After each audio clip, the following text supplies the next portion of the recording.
Bloomberg NEF expects 16.7 million electric vehicles to be sold worldwide just this year. The forecast is 22% higher than 2023's, but still marks a slowdown from a 30% jump that we saw last year.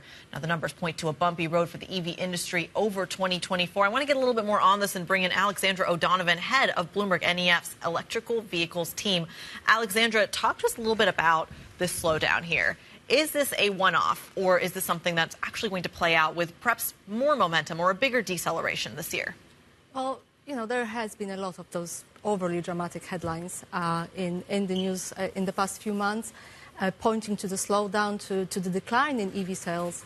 But looking at January, February data so far, those don't seem to support that thesis yet. So everyone is looking at the big EV markets, so China, Europe, the US, and in those markets, EV sales were, for those first 2 months in the year, still up. So in China, that's 38% up, Europe, 14%, US, 16% up. There's also quite an interesting and exciting story developing around emerging EV markets like India or Thailand, where sales are growing really fast. So right now, EV sales are not falling off the cliff yet. They're still up. Well, talk to us then about the sustainability story, actually, in terms of when it comes to things like input, for example. Is the cleaner EV story accurate? And the reason I ask that is because you hear so much narratives about the actual technology about EVs, that it's cleaner now, but in the longer term, lithium, battery usage, et cetera, may not actually be as sustainable as it seems at the moment. What are your thoughts there? Well, actually, it's quite the reverse. So EVs are already much cleaner than petrol and diesel cars.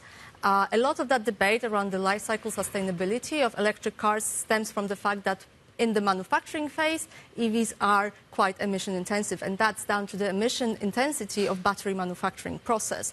However, once on the road, those electric cars actually are much cleaner, and gasoline and diesel cars become much more polluting very quickly, and that's down to the use phase emissions that gasoline cars are associated with. So today, if you buy an electric car today, drive it for 250,000 kilometers on average, life cycle CO2 emissions of those cars are already up to 71% lower than comparable combustion car. And, the good news is it still is set to get even better than that. So as grids get greener and renewable electricity generation increases over time, electric vehicles are becoming even cleaner.